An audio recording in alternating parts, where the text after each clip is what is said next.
soki ezotambola basheri bazokwea mayanga. Elle s'appelle Yvonne Meta. Cette jeune femme de 39 ans s'est mariée à M. Odilon. Ce couple se sont mariés depuis la République démocratique du Congo. Ils sont tous Kassaïens, ils sont des grands Kassai, comme disent les lingalaphones, ce sont des Baluba. Comme tous les autres familles, ils se sont décidés d'aller vivre à l'étranger, et précisément en Afrique du Sud, à Cape Town. Ces couples, ils ont au total 5 enfants. Mais qu'est-ce qui s'est passé? Vous savez, avec la tribu Luba, quand une femme épouse déjà un homme, c'est fini. Tu ne peux plus aller à l'extérieur. Sinon, le sacrilège peut arriver. Mais disons, d'une manière inconsciente ou mystérieuse, Yvonne Meta se retrouve enceinte, pas à Cape Town, là où se trouve son mari Odilon, mais plutôt à Durban, une ville d'Afrique du Sud, en passant par Johannesburg. Qu'est-ce qui a fait que Meta, Yvonne, se retrouve enceinte d'un autre homme qu'elle ne reconnaît même pas? Moi, je suis bébé, je suis papa. Bébé papa n'était né. Nakutanaki na accident. Nakutanaki na accident, donc nali komimona naza na zemi. Papa mona na ebiete. Qui l'a réellement engrossée? Pourquoi elle est tombée grosse? Et après d'avoir tombé grosse étant Moulouba, grosse d'un autre homme, qu'est-ce qui va se passer? Cette famille est en danger. Quelles sont les conséquences? Pourquoi elle est allée tomber enceinte d'un autre homme? C'est ce que nous allons découvrir dans cette émission. Mais avant tout, pour vous tous nos abonnés, partagez cette émission, partagez et aimez. Si vous n'êtes pas encore abonné, abonnez-vous. Et surtout, n'oubliez pas d'appuyer sur la cloche de notification pour ne pas rater aucune de nos vidéos. Radio Lokole TV balobi ngai mo déjà na fanatique na déjà Radio Lokole TV à Fiston Pelende. En tout cas bolanda landa ngo mingi ko awa banti valeur ezala te. Parole de parfum d'hiver nandi mangana moi passé son andimi, donc c'est formidable. Check. Ouais, balobi bana mon anti ba fanatique tout la maison mère. Vous ça pas comme les autres yinongo balobi to bo santé ko s'abonner na page na biso. Il y a télévision, il y a Fiston Pelende, Radio Lokole TV. Donc Radio Lokole TV Makamo avec Fiston Pelende. Bana tout le monde entier. Bana les rois de la forêt Big Boss. Tous les fanatiques à maison mère, tous les fanatiques à Inongo, babi avec Fiston Pelende. World de toujours. Tous s'abonner, tous avoir vraie info de la maison mère. En direct de Jobour, toujours World. Yannick Kinia, Yoyebi. Ba fanatique tout ya wenge muzika bo s'abonner na Radio Lokole TV ya Fiston Pelende. Radio Lokole ya Fiston Pelende. Fiston Pelende Radio Lokole. Lubumba Lokole. Linda wo yao tantine lindo yo mwaza mongo yao tantine linda losako e mwasi alipeka sola za la kobele ngina mobali ya kwiti e isongolo bana Jobour bana Durban bana Cape Town bana Paris bana Bruxelles Angola Kinshasa monde entier Afrique mobimba babi to s'abonner massivement na Lokole TV. Webi Lokole tanga kara na village elle so likamboza na mboka ba olelisa ngiri ngongoro Lokole mokonza mboka na mitingi ya koloba na ebisi bino pona ba vidéo du jour na bino pona ba théâtre pona ba émission na bino pona information ya mboka na biso communauté congolaise nyonso pe Afrique ya na Lokole TV sanga plaisir allez au téléphone na yo kota na YouTube kota comment Lokole TV allez s'abonner fina musapi twini bisous bye Radio Lokole TV à Fiston. Tous s'abonner massivement. C'est validé. Mobali mbinga na mwina ngolo aboya hydroquinone. Soki ezotambola basheri bazokwea mayanga. Na retrouver douce tendresse affection epana yo. Nasalelo nini pondimake na kupendaka sana. Shita kwacha Pelende wenjo. Mbote na bino bandeko balandi ya radio lokole télévision bisika nyos tu bozwami. Merci na confiance pe fidélité bopesaka programme oyo epai wapi biso na bino tokutanaka mpona kosolola chaque pokwa makambo ezoleka bongo na communauté na biso ya Batamangala en général et particulièrement communauté congolaise. Comme on a eu Fiston Pelende, tate ya Sedek. Bomoni tozongeli bongo plateau na biso obo mesano, tozaki libanda ya mboka sika bo tozongeli plateau na biso obo mesano. Tika topesa matondo pe le comme na sponsor officiel la chaîne Oyo, Yannick Kinia. Topesi pe mbote na mon ami personnel, commandant Congol Anderson de Djobour Boza et Belé Boou Melesika Bozali. Na bosanité Didier Djenga Bokula Kai Kofo, autorité morale, et ba mongo nyoso tout. Mbote na Jean-Blaise Louvambano, coiffeur expérimenté international. Mbote na Nadej Kaleza, mes condoléances aussi. Moi, je suis Aboya Mbindo. Na bosanité, un clin d'œil. Na petite sœur propre, et on fête anniversaire na ye. Kelly Lundeya, Mbote. Mbote na Tijon Lushombo ya maman Fran Sika Bozali. Bande kolisole lelo ekopesa yo kopasi nga epesi nga mutu koswa ndenge tolobi na sommaire kuna na lopoto maman Yvonne Meta a se retrouver na Sainte na Mokumba aboti mwana oyo ezali ya papa Odilonte au moment wasala mariage bango bazali bongo baluba boyebi ke pa ya baluba soki mo mwasi a déconné ezalaka mbilinga makambu ya Chibao eyaka. Qu'est-ce qui s'est passé? Il y a eu un mouvement 2 ans et demi passé. Oui, c'est vrai qu'en Afrique du Sud, ça on ne peut pas les nier, les réfugiés sont vraiment traités comme il se doit. Il y a injustice, il y a makasi, il y a un organisme belé, il y a injustice et si là. Il y a eu un mouvement, parce que sitting, tokozonga bongo na mwana mboka oyo azalaki leader sitting parmi leader sitting wana Papi Soukami oyo lelo gouvernement sud-africain ezongisa ye na Congo démocratique. Bana mboka ba réfugiés ya bekolo ebele ba congolais, ba éthiopiens, ba ghanéens, ba burundais, ba rwandais, ba nigériens ba sanganaki ba kende ko sala sitting. Ba oya Cape Town ba sala sitting na Cape Town na HR au commissariat pour les réfugiés à Cape Town, bah oya Johannesburg né à Pretoria, bah ça là qui vont sitting na Pretoria. Mais si les lois misusu bakanga bango bah na prison bah obimate parce que il y a eu des complications. Mais toye ko beta li solo o epesi ko soit to kotika la bino boyoka. Qu'est-ce qui s'est passé? Et pesa qui passe ya ko sakanati. Tozu exemple que ya couplement toyoka qui pendant que bazaki na sitting wana ba HR liboso il y a un bureau HR na Cape Town. Toyoka. Batu ebele batika bandaku na bango. Okomona papa azalaki na mwasi na bana bazalaki na ndako ya kitoko batiki ndaku na bango pona kaka kokende poto. Et puis poto yango bana ko kansani tozu exemple ya Cape Town. L'autre tozo makambo ya Cape Town ya Johannesburg te.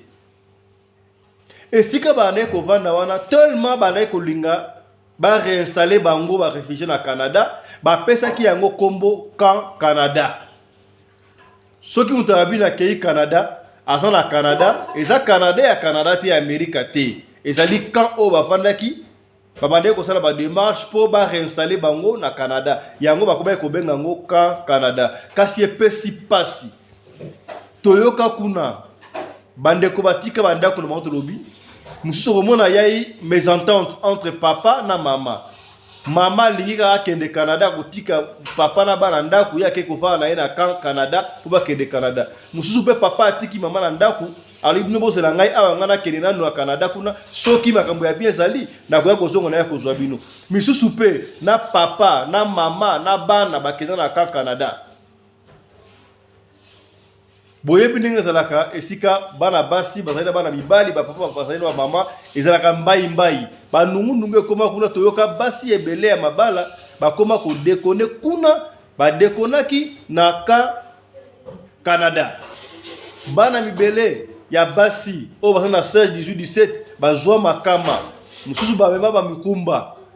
Chose grave bana na biso ba congolais misato kutu ba kufa na océan Indien pona kaka makambu ya Canada wana. Bandeko ba lela na télévision, batinda ba audio na ba télévision communautaire baloba botika makambu wana Canada ekelaka bongo te, ba réinstallaka batu ndengo wana te, dossier zalaka individuel, mais bandeko ba yoka kite. Ba conséquence nango yaka basi ebele ya mabala tango simbite bazonga na bazemi na ndaku misusu mabale kufa misusu bakoma delose mutu yaki bia yaki na mutuka na ye asala gasika bien atiki musala na bana atiki ndaku na ya ndaku ekwei pona ke de Canada esimbite siko bakoma delose ebele ti lelo nanu ba se récupérer te. Hélas malheur peyaki tango mouvement ne sili bapanzi bango tango leader na bango bazongisi musu na Burundi musu na Congo bakangi ba misusu mouvement comme en débandade. Si ko maladi opeko tungisa biso ekoya epesi mbilinga. Epesi mbilinga. Pasi pe mawa. Pasi pe mawa bandeko. Nabi lelo tokozwa kamoko ya famille ozaki famille moko malamu papa banaye ko sala muke mama baye ko débrouiller mama Yvonne Meta abanaye ko kanga suki Meta ko bakene na Canada nyos tu e baby mama tellement koma ki craquer ba baby si fina bangol ko sa shooter chose grave mama Yvonne mutu e bouger ki mwandambu tango mutu e bouger kuna et ko besa mwambe s'entente entre ye na papa na koloba mingi te boko ka bango moko a cœur ouvert ndenge ba ko expliquer makambu oyo mama Yvonne mutu e baby papa mutu e baby mama Yvonne ko se retrouver na Durban après Durban na Johannesburg akomaki marchandise to chose mumbali nyonso tout autre la Nigérian autre la Camerounais autre la Congolais biso autre la Congolais ya Brazzaville autre la Angolais autre la Sud-Africain tina ba Zimbabween o no sakozwa azui sous effet ya mutu banaye ko sala bien te suka nango nini mama Yvonne Meta s'est retrouvée enceinte o ayebi mobali te et pesi pitopale bokoka bango moko na papa a cœur ouvert ndenge ba ali koloba et pesi pasi mingi bandeko na utia koloba liboso awa ke bazali bongo batu ya Kasai baluba moi soko a déconner autant à droite yako zonga sunandaka mbali na yo mais hélas tangu moi si ya bunga qui ça fait pratiquement 2 ans ayeko zonga basala kimbeba papa Odilona mama Meta Yvonne basanganaki sacrilège et precipito pale sikaboye ba effet ya chibao e bandine te bandite na likolo ba mingi te na koloba bongo na suka ba ina posa na bino bandeko yo papa oza mutu a Kasai oza autorité landa ba déclaration na bango landa émission na bokebi bandeko zwa yango partager et comme la mutu moko songolo et sika moko pakala toyoka makango balobi e bongo tokozonga susu tolanda bandeko. Mama Yvonne Mbote. Mbote papa. Confirmez biso Mama Yvonne nani? Naza moi bien papa. Betela biso histoire, qu'est-ce qui s'est passé histoire na yo bokuma ki na Canada ndenge nini makamleka nini kuna toki oleka ki na Durban na Johannesburg et puis na suka weko se retrouver na bébé makamne leka ki bete so isolo. Ya tozaki na ka ya réfugié na kati Afrique du Sud tovandaki pendant quelques mois awa mais vraiment babandaki kokipe biso bien te tovandaki wana namonaki vraiment elekaki donc ba stress elekaki souci elekaki makasi na bana kolala libanda kolia malamu te kasa kolala malamu te bilamba malili te awa Afrique du Sud malili ezaka makasi awa nde toyaki kolongwa wana na kama bana nazongi na cité ozonga na cité tovandi vipe ezaka malamu te bandako cher basusi elekaki makasi nde nayaki kolongwa awa na Cape Town nake na ville mosusu oyo babengi na Durban olongwaki na Cape Town oke na Durban na volonté na yo moko to ndenge nini? Nakendaki na volonté na nga moko te papa, nakendaki te make susi elekaki makasi kaka mpona kodebrouiller kaka koluka eloko ya kolia, koluka ta place omoni ke okoki kovanda ozala mwa libre. Bon, tozonga nano mwasi mamuke bino bokendaki na kan Canada avant okenda kan Canada wana bozalaki na ndako bade kosala musala nini? Avant okende na ka ya Canada tozalaki na ka ya ba réfugié, tozalaki na ndako mais nazalaki kosala musala ya kokanga suki. Okay. Nde misala penza awa mpona biso basi na mboka Afrique du Sud ezali. Misala penza weza te. Non. Mpona biso basi. Totikala makambo misala eza te. Yo avant okenda kan Canada obandaki kokanga suki, n'est-ce pas? Obandaki ko se retrouver. Et puis tango mouvement oya okende Canada eye oke kovaa na kan. Est-ce que papa azalaki d'accord que yo okende kovaa na kan? Bon, azalaki d'accord te, mais ezalaki message eyaki mpona ba étranger nyonso. Po awa biso na mboka Afrique du Sud étranger aza maltraité. Ba condition eza malamu te. Nde tokendaki mpona kotala soki bakoki koyede biso, nde tokendaki wana. Boyo okendaki na kan Canada na sans consentement ya papa, n'est-ce pas? Excuse? Okendaki na kan wana ya Canada sans consentement ya mobali na yo. Okendaki yo moko tiki papa na ndako ozwi bana bokefa na kan Canada. Tozalaki pe na ye moko pe kuna na Canada na bana nyonso. Oh, donc bino fa mobimba boko esaki ndako na bino bo préférer boke vendre na kan ba réfugié sika ba komba bino entre parenthèses na Canada. Tokoyisaki ndako comme tel te, makoki ya kofuta ndako ezalaki te, po misala tozalaki kosala misala te. Ah, ok. Siko bokom na kan Canada bo fali pendant quelque temps, ta omona que espoir ezali souté. Et puis qu'est-ce qui s'est passé là-bas? Ya, tant tovandi kuna bazokipe biso te, bavie eza condition kolia eza malamu te, kolala eza malamu te, nde ba stress eyaki kozwa ngai. Nakokaki lisusu kovanda wana te, nabelaki nde nabimaki wana nazongaki na cité. Maman Yvonne, expliquez biso clairement tout ça na radio en direct bazolanda yo. Bozalaki na ndako na bino bo préférer bokende kovanda na kan Canada esika wapi bokanisaki bakoma bino bokende na Canada. Bomoni kuna wane kovanda église kolia malamu te, kolaya malamu te, tobande kotala na télévision et puis on s'est décidé ozonga na cité yo moko to na famille na yo. Nazongaki na cité na bana na papa na bango biso so tozongaki na cité. Tango bozonga na cité nakendaki na mboka na province mosusu oyo eza libanda ya ba réfugié place tozalaki. Donc bozalaki na Cape Town tango bozongi na ndako na bino po ndako ezalaki soute et puis on s'est décidé ok na province mosusu ok na province na Durban. Yes, nazalaki na Durban, nazalaki na Durban na province na Durban ndenge na consentement na yo moko to ozalaki consciente to ozalaki inconsciente? Nazalaki na kati ya ba stress kaka nazalaki obela. Obelaki nini mama? Longa na biso clair.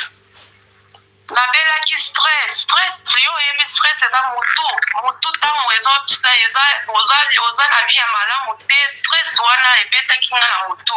Nde nabimaki na mboka ya Cape Town nakendaki na province mosusu oyo eza libanda ya kan. Ah, ok. Obandaki kokende province wana ndenge nini? Makolo to na nabimaki yo? Bayedaki ngai. Epa ya nani? Bayedaki nga mabaka kosenga na bato oyo baza na ba transport. Bayedaki ngai. Le tango yo obelaki papa na bana batikali batikali na Cape Town yo omati transport baide oke na Durban. Yes. Et après Durban okendaki wapi?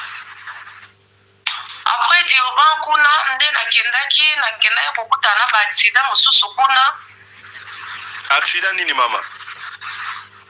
Nakutani na accident kuna, vraiment nakutani na makambo ebele kuna, nakutani na zemi kuna ya batu kaka ndenge kaka nazoyebisa o basusi bazalaki kozwa ngai mpona koyede ngai na mwa eloko ya kolia mwa place ya kolala. Nde nakutani na accident nakutani mpe na zemi. Tosolama totelema nano mwa moke esika wana. Donc mpona bastress elekaki yo olingaki ose défoule moke ochange millier. Donc papa atikali na Cape Town yo osengi okei bongo na Durban. Na Durban esika ya kolala eza te, opréféraki bongo oluka aide na ndenge ya kosala l'échange na yo kimoto na yo na mibali po ozwa quelque chose ya kolela esika kolala, n'est-ce pas? Non, eza na sens te ke na bandaki kokeluka place ya kose refoure. Eza ke basusi wana na mutu ndenge ezalaki kobetanga bastress wana nde ememaki nga ti kuna. Donc ntango obimaki na ndako papa ayebaki te obimi na ndako? Ayebaki te. Donc mbala moko ose retrouve na Durban. Yo moko ntango bandaki okende Durban ozalaki conscient to ozalaki inconsciente? Nazalaki consciente, nazalaki inconsciente, mpo nazalaki na basusi makasi. Soki lelo tozwi yo tokende na Durban bisika obandaki kolala okoyeba? Na miso nakoyeba mpo quand même naza mutu ezongi mwa ndambo. Mibali oyo bandaki kozwa yo ese okoyeba bango susu? Nakoyeba bango te mpo bandaki komema ngai na bandako place fixe te. Mosusu akomema yo boye na hotel, ayebi soki akomema yo na ndako azoya akimi. Ok. Et à part Durban okendaki susu wapi susu? À part Durban bapillage moko esalamaki wana nde nazalaki mpeka na place akolala te, nabimaki na se ya pillage babeta bamasasi. Nakendaki kobondela ntina nakomaki na Jobo. Donc après Durban tango tomonaki mobulu esalamaki wana na Durban yo ose retrouvaki na Jobour. Nani nde amemaki yo? Nazalaki mpeka kosenga kaka na bato ya mawa kaka nde bamemaki ngai mpe nakomi ti na Jobour. Na track, bachauffeur à track? Yeah. Bon, bachauffeur à track ta bandaki komema yo wana na kati ya track bandaki mpe kosabuse na yo, koabuse yo? Nakoki koloba bongo. Po yo moko oyebi kaka soki deja mwasi aza na place akolala te eloko akolia eza te, donc motu nyonso to akoluka kaka adécouvrir. Ebandaki kosalama chaque jour to parfois? Bon, nakoki koloba ke chaque jour penza te, soki neti ke nakutani na moto azwi ngai ntango nabimi na ye ke atiki ngai naza na place akolala te nayebani na motu te, moto mosusu akoya mpe kaka bongo yo moko oyebi kaka via Afrique du Sud. Ok, donc na journée obandaki okende ata na 2-3 bato oyo bandaki koabuse yo? Ya. Otikala kolala mpe libanda? Est-ce que otikala kolala libanda? Natikala kolala libanda bambala ebele. Nalala libanda bambala ebele na Malili na Ngula na Zemi kutu. Sikoyo oyebaki ndenge ndenge okomi na Zemi? Nayebaki teke nakomi na Zemi, naye koyeba nakomi na Zemi ekomi monene. Oh, cela veut dire que esalaki batan ebele mpe na ata ba 6 mois 7 mois? Nayeki koyeba ke naza na Zemi eza deya na ba 6 mois. Wana sikoyo ntango conscience na yo ezongi? Wana nde conscience na nga ekomaki ntango namoni Zemi ekomi monene nde mpenza conscience ekozonga ndambo wana. Ok. Ya nde nayaki wana nakutani kaka yo moko oyebi kaka bondela naye kokutana na bato bacommunauté ya Opération Blessing nde bayedaki ngai bazongisi ngai lisusu awa na Cape Town. Ntango okomaki na Johannesburg, avec ntango banda Durban, ntango olongwaki na Canada okimaki ndako inconsciemment, banani bandaki kozwa yo? Bato ya mboka nini? Bacongolais, basud-africain, banigérian to banani? Bango nyonso, nabimi na bango nyonso. Nabimi na basud-africain, nabimi na banigéria, nabimi na bazimbabwéen, nabimi na bacongolais. Oza na mbula boni mama? Wana za nakokisi 40 ans. 40 ans ezokoka na juin. Ok, donc oza na 39 ans et demi. donc makamwa salama ki tango zaki na ba 38 ans et demi. Et salami ta on a na ba 38 ans et demi. OK. Sikoyo po olungwa sikoyo Johannesburg ozonga Cape Town. Tango conscience ezongi, o se souvenaki ke ozali na mobali na bana batikali na Cape Town.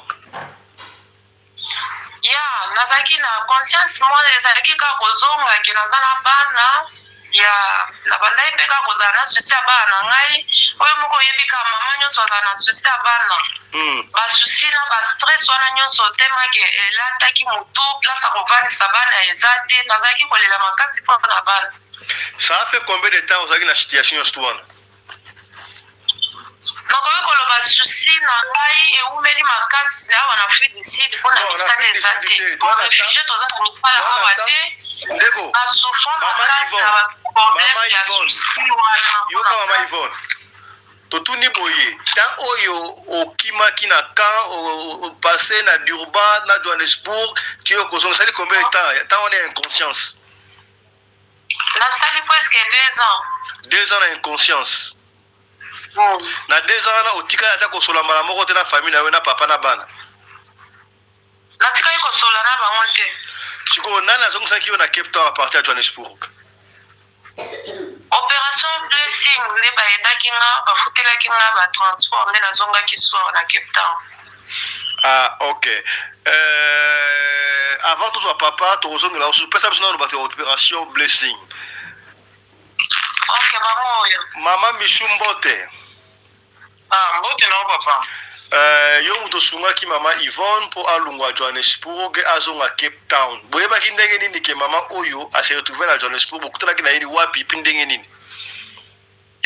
Bon, akabanda kanga suki na Belleville hein.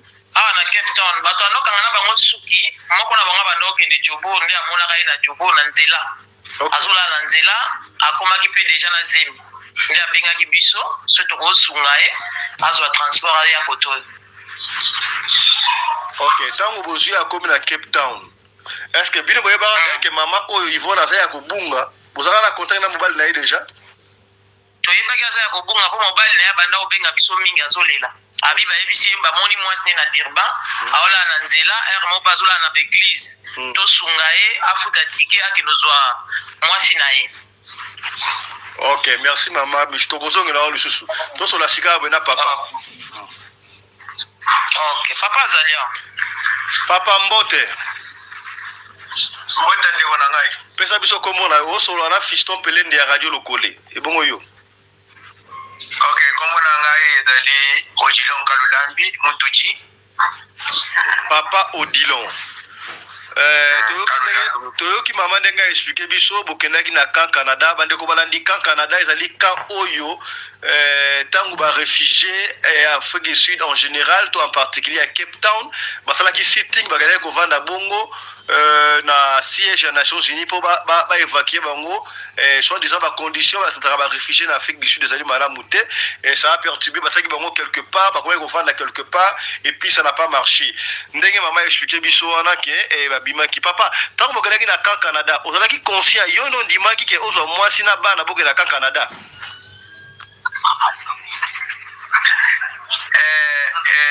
ezalaki tozalaki poussé kaka tokende kuna suite ya information ndenge bazalaki koanime tout match que nous allons partir tokokende natali mpe ndenge souffrance kaka mboka Afrique du Sud arrivé te makambo wana moni eza sérieux bato nyonso bazokende ozomona eza sérieux bazozwa bakongo tout ça tokezala wana tokokozwa mpe chance tokomona situation ya pasi oyo ya Afrique du Sud yango oyo balingi mpe biso te esalaki combien de temps esala lokola eza te Papa Odilon. Oui. Vous savez combien de temps na camp Canada? Donc pendant qu'on a à peu près une année là yo komona ke réalité beza makambo eza bien te eza mona le lokuta allez nazongi simakanisa sima nazongi na nganda et tango eza lokuta tango décider que ozongisa mwasi na bana na ndako wana bozaki suna ndako te tango bozongaki wapi tango na moni ke lokuta eza makasi nazongaki na ngai ndako na bapasi na ngai nde kosalemake mama akomi traumatisé. Bozongelaki ndako wapi? Na Cape Town nazongi ndako esika tobanda kofutela. Okay. Na bana kozala na Kesiriva nde naye kozonga na quartier na ngai na bana kofaka na Kesiriva. Misala eza pe te ndako chere na kolia bana ndako chere namoniki 5000 rende nakozwa wapi nafutaka ndako. Kote tokendaki na espoir ke bakobimisa biso mboka oyo tose retrouve ata na mboka mosusu bakoyamba réfugié malamu tokoma quand même moins stable tomona moyen kosungama mais yango oyo baaventure na baaventure nalobi mama tozonga ndako mama alobi te ngai natie molende kaka peut-être namoni ke tokoki ngai mbi nayebi so baaventure ezao ngai nazongi na ngai natala bana na ngai bazokende baclasse tout ça nazongi l'espoir ya kobatela bana sisa motema na ngai ezaki bana batikali bango moko na ndako nazongi mama atikali ndenge baye kobenga ngai ke mama akomi traumatisé ngai bi c'est vrai. Papa otelema nanu wana. Cela veut dire que na ka Canada okendai kaka yo na mama botiki bana na ndako. Ah, ok. Natikaki bana po bakenda classe. Ah, ok, continue. Ok. Wana intérêt ya bana na classe yango na loa bwino botikala ise total même la situation ndenge ezokite eza ya solo to lukuta chance komona na bana na ngai to se retrouver na mboka mosusu esika wapi bakopesa mikanda malamu bazofuta bino quand même kama bongo ya malamu oyo kosunga biso ke to se retrouver alors que tout ça c'était mensonge lokuta na lokuta stabilité benze zate tangu bayebisi yo tangu yo zongi ndako oyebisaki mama bozonga ndako mama boyi to yo muto decidaki otika mama atika na Canada yo zonga ndako mama aboyi kozonga ndako alobika reno ya monike akuvoyager abi voyage zate bato baza baventure bazasala biso baventure ajise lokuta na lokuta azolene babongo na mitu na biso azosali yokomusa yo ozongi na yo ndako mama atikali kuna epa bengi bayebisi yo mama mutu ebouge mwa mokie moto ebougeaki vraiment ya solo bamoni na Durban mama akomi mutu ebouge traumatisé zonga ndako alingi te nayokeke mama akoma komilopela abiaki. Allez, maman comme na Durban. Tu veux que histoire à maman? Zote nyonso na souci, zote sili nyonso. Na komi ko ya pamba le aller vite. Stress tellement mati makasi tension mati makasi. Na yeko se retrouver na mbeto l'hôpital. Wana yo. Wana ngai.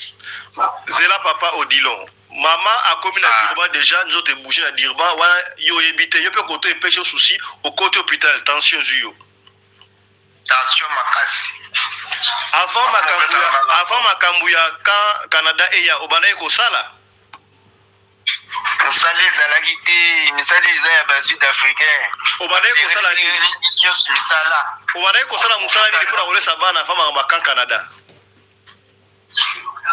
Pardon, il global disait ça. Avant boke na Canada, pour bana ko sala musala nini pour na survivre. Nazaki sala misala sécurité yokako mboko ezaka misala sécurité wana. OK maman. Des fois usali yoka bakimi na mbongo. Yoka papa. Tozo akize batu te to na radio en direct, tozo makambo eza réalité, eza émission réalité pour na kosunga bandeko. Obandeko kosala musala okataki musala na yo pona oke na Canada avec espoir que bagolongola bino en Afrique du Sud, n'est-ce pas? C'est ça ya. OK, tangu esimbite pito comme que siko lobino tension au koti na hôpital. Et puis tangu bino hôpital tangu bino hôpital ba yebisa ke okuti mama na ndako mala moko to osala procédure ni pour mama zonga na ndako. Azaki na possibilité ozonga c'est maman te plus na tunayoka ke mama azibilo kwa ndako ateki ake Durban nde tension isu makasi donc papa odilo akufa na ye donc papa odilo na bolingo na ye papa odilo bolingo na ye papa odilo c'est-à-dire que tozolinga to comprendre l'histoire yango donc veut dire mama atekaki biloko ya ndako azalaki consciente ateki biloko ya ndako ake na ye direma consciemment atiki bino mutu nyonso wana asali mutu eza bien te puisque biloko wana eza ya bana te ok nous comprenons papa ekra ya bana ateki frige ya bana ateki tokoboma sikoyo eloko ya kolia ndenge nini nde ngai koto déjà tension emati susu plus ngai te tobandi kokoma se retrouve bandeko bamemi nga mbango na hôpital tobandi kokoma na suka papa odilo sikoyo tomoni yo oza mutu ya Kasai n'est-ce pas ya naza mutu ya Kasai ok mama ndenge akendaki wana ndenge akendaki atamboli na bandeko ebele ti aye kozonga na bebe mosusu na ndako yo ozwi yango ndenge nini est-ce que ezali na inconvénient te kote na bino oyambi yango ndenge wana yo ozwi yango na explike biso na ntango nayoki nyonso oyo boye nazalaki ngai te nde namoniki awa nakufi deja nakufi nde naye kolobaki nono ndenge eza boye mwa eza te yo na ngai lisusu awa ok donc une minute alors bien lingaki nosuba oko bien une minute ok ça va pendant que okende pesa biso nono mama Yvonne mama Yvonne Yes, papa. Mama Yvonne, yo pozali mutu ya Kasai, n'est-ce pas? Yes, naza mutu ya Kasai. Mama Yvonne nani? Yvonne Meta. Mama Yvonne Meta, ok. Soki totali awa na kutimi ya bino batu ya Kasai, soki mama atamboli ndengo ya mabe ezalaka susu malamu te, azonga esika moko na papa, epi makambo wana sikoyo bobongisi yango ndenge nini? Ya, ezalaka modele wana nde eza boyenga mpe na ye tozosangisa nzoto te. Pendant combien de temps? Tosangisa mbala moko me tosangisa su nzoto te toza separe deja na nzoto. Bosangisa nzoto ntango yo ozongaki deja na bebe osangisaki nzoto? Ntango nazongaki na bebe tomekaki kosangisa nzoto mbala moko me tozosangisa nzoto lisu te tokabwana deja na nzoto. Bozolala ndenge wapi? Place yo omoni biso awa nde place tozali baede biso mpona quelques jours nano. Boza sika boye na bana combien? Toza na bana 6 nakoloba na papa nabotaki ne bana 5 plus mwana oyo naboti na libanda na basida nakutanaki nango ya basusi. Mwana wana oyebi papa na ye te oyeba te? Te. Soki ata totieli yo bafoto bato ebele okoreconnaître ata mutu moko te? Nakoki koyebisa oke susi nazalaki na yango nakoki koyeba te. Ok, merci beaucoup, le message est passé. Sika aboye bakonzi ya Congo bali kotala yo. Ba association au commissariat des réfugiés. Ba to ba supporter ba na Canada, ba réfugiés bali kotala yo, ba to ya monde entier. Olobi na bango nini? Message nazopesa bango eza yake basunga ngai, basunga bana na ngai, nazonga pays. Donc maman Yvonne Meta, on a besoin aux ondes na Congo, mais aucun de ces cas me soutient. Loba à travers les ondes, il y a radio locale TV, la radio locale TV. Aux ondes na yo Congo, to que de Congo côté mususu. Yes, nazana posa ba sunga ngai, nazonga pays, nazonga Congo. Si ko zana posa ba sunga yo moko na bana to yo na papa na bana. Basunga ngai na famille mobimba. Mais siko est-ce que boko bongisa ndek bo wa to papa mutuna me yebe sabiso boko sa siko ndenge so basungi bino bosongi libale bosonga na papa to boko sala ndenge ni. Libale kozonga te ye akokende na ye akotoza na pays mutu na mutu akodébrouiller à partir ya kuna na pays. Bakozwa bino na contact ndenge ni. Ma contact na biso eza na kati ya opération ya Blessing. Voilà, ça et pas maman Blessing. Bon, personne sinon maman est Blessing, opération maman Michou Blessing. Allez, vous savez, musala munene to komona. Maman Blessing. Allô? Oui, Maman Michou, Opération Blessing. Message nous lancé Chika Boye, na ba kondi ya mboka. O ba otala yo, na ba organisme oyo so kipaka na makambu, oyo ba personne baza sans parapluie. En tout cas, message to lancé, to senga bangoka basunga famille oyo. Pour famille oyo, baza bien te, bavandi pe bien te, bango moko pe bazolela ke bazonga penza Congo, donc famille eza bien te, papa azosala te, mama aza na mwana bébé na maboko et puis azobela motu asiri yo moko landi nde bozosolola, donc motu ne eza bien te, bana pe mosusu baza ya mike, condition eza bien te, donc bazosenga bazonga mboka. Bébé aza na combien de mois? Bébé aza na 2 mois. Bakutani bazonga na papa, ça fait combien de temps? Banda bazonga na papa, banda zongi na ndako papa isalika 1 mois, po mama za ovanda côté mususu, to banoke no sunga e kuna papa zaki côté mususu na bana. Alors jeune fille na ba mo wa 20 ans, na lobaike basanga na ka place moko ya futa ndako. Ndako mo pa futika 1 mois akokite, ndako mo pe kui. Ndisiko moni au deuxième ndako mususu to lukela bango banda bazonga di place moko. Mama Blessing, pesa biso ba coordonner yo, pesa numéro. Pesa numéro comme ça ba Holanda bazwa babenga. Pesa numéro. Numéro nanga numéro 074. Banana plus 27 plus 27 074 Non, plus 27 74 plus 27 74 328 73 41 numéro na ngwana. Ok, on va contacter Bino. Papa Zongi. Papa Zalié to zana e. Ok, Papa Odilon. Papa Odilon e to zana. Papa Odilon. Sikoyo message. Oui, famille.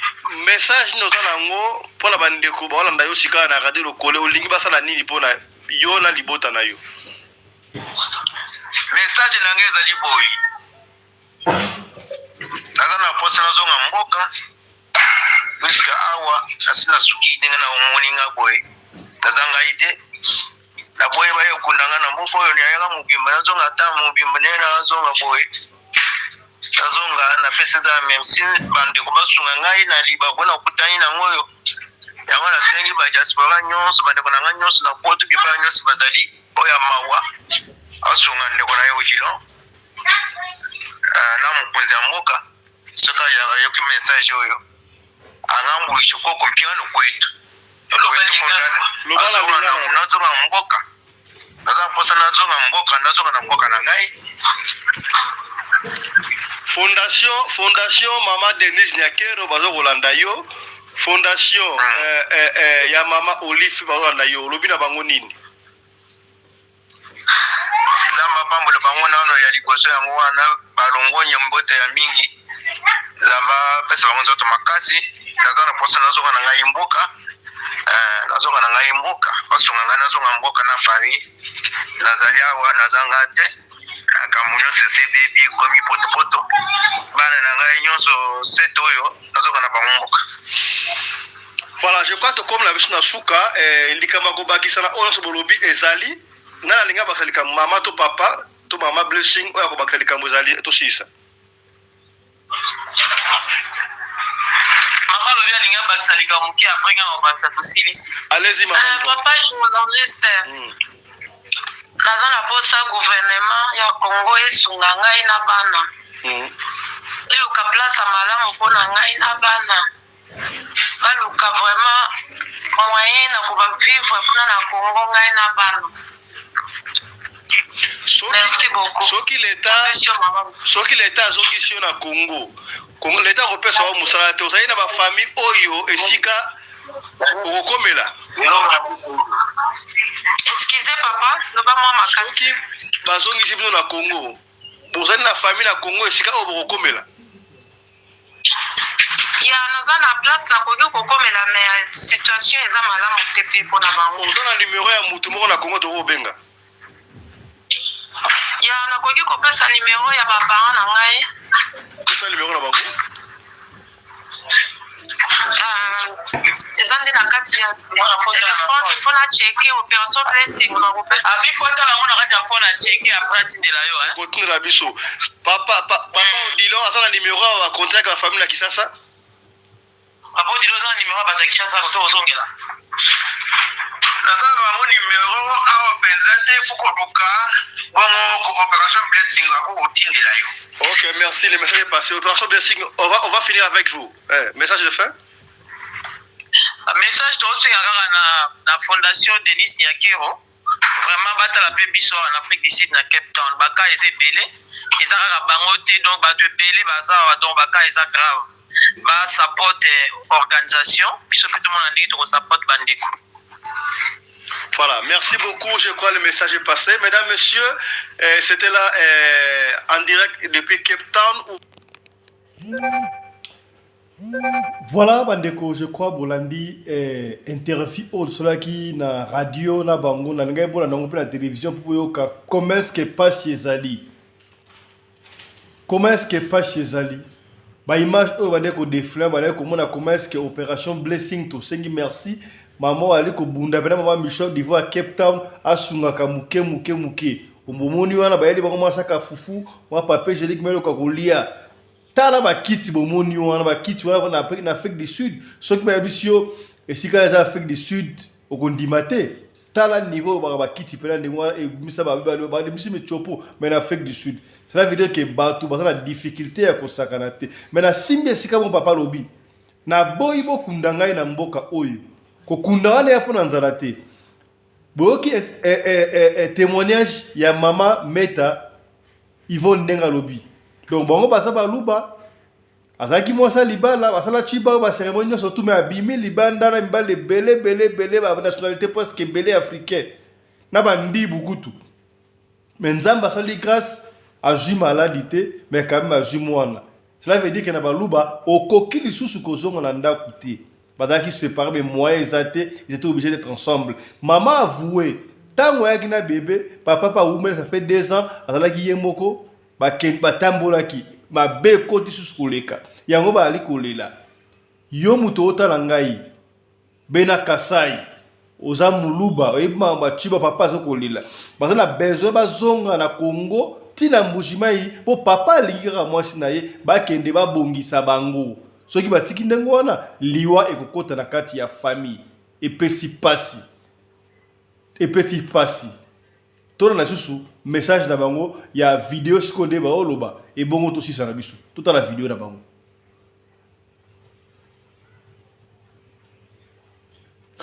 Voilà, je crois Bolandi bango so Bolandi pena mama Michou ou ya fondation opération blessing ba pesi numéro na bango bo benga bango directement au palinga les 4 travers radio lokole a bengi biso to kopesa ba contact na bango bosunga bango bandeko ya ambassade wali kotala ngai bosunga bandeko boyena mikili ya Europe ya Amérique ya Asie na Afrique partout bosunga famille oyo ne se fiske mbongo ya transport moyen de transport bazonga na Congo bakende ko bongisa famille omoni mama mutu za malamu te azana bébé et sengeli azala esika ba bot na ye esika communauté o famille zali pa ba bongo kosunga bomoni conséquence autre robaka papa tembo 5 étoiles polido matumona makambu ya kan Canada bakambu ya ba réfugié okende poto au moins ndenge sukaka et pandi famille et baby si famille ya bato et pesi pasi to suki awalelo po makambu oyo e pesi ngai mutu koswa ndeko zotala ngai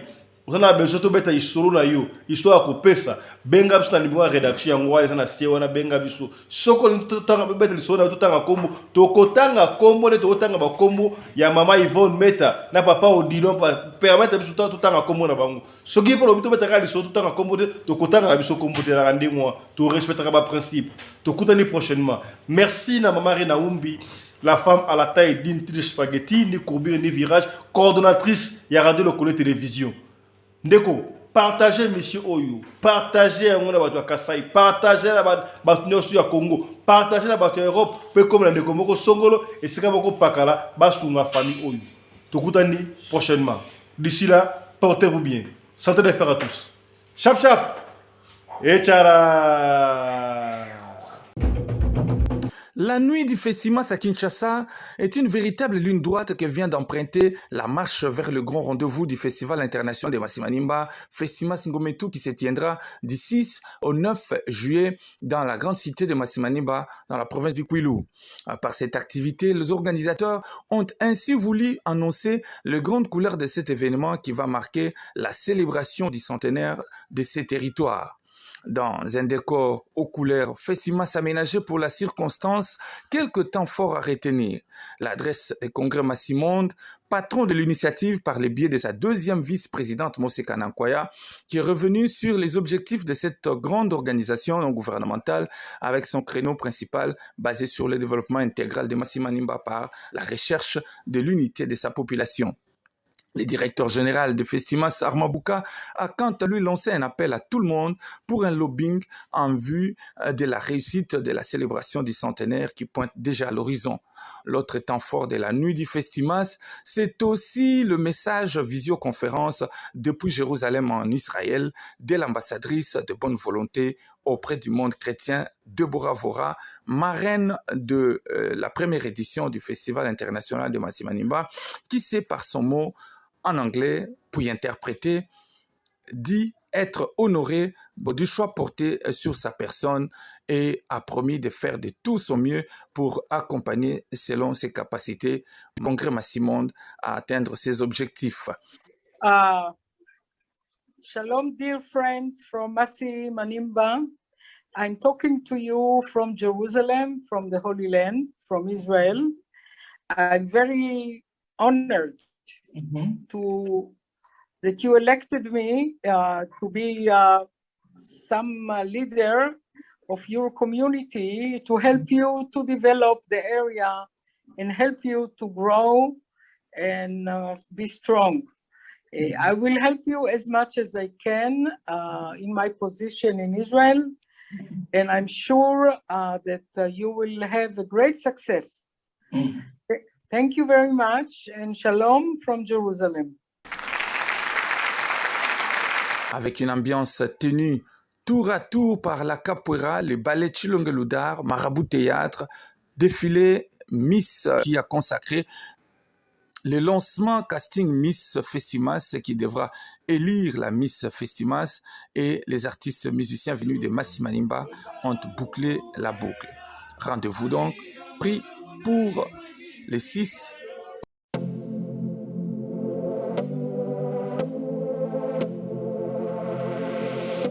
Bruno Mars. Il y a une famille fashion. Donc la mouki a volé la peignoir. Dans les papas, la bonne son mari de Yadi, non tout. Une famille. Voilà c'est le bâtiment. Une famille, au moins assis dans le c'est une famille quoi, c'est un modèle, c'est un couleur réveillée. Un chapeau dans mon képi, une famille. Les ensemble, une famille, on a été, on a ensemble, mais pas moi, ils vont à l'autre. Là, tu peux oser la petite, mais relax, voilà. Nous sommes une famille. On continue d'être une famille.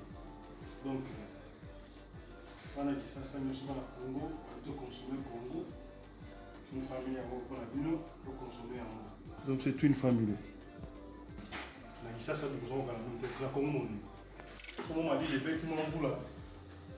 Moi, ça m'a mis accompagné quoi. Moi, chacun au côté d'une famille, en collaboration avec Mercedes. Tu vois, pour le tourner là, on a Mercedes. Chacun au c'est une famille. C'est une famille fashion. Moi, je suis autant pour la bembele, je suis pas pareil. Aux jaquettes, c'est une famille, jaquette Oyo. Ma chapeau, c'est une famille.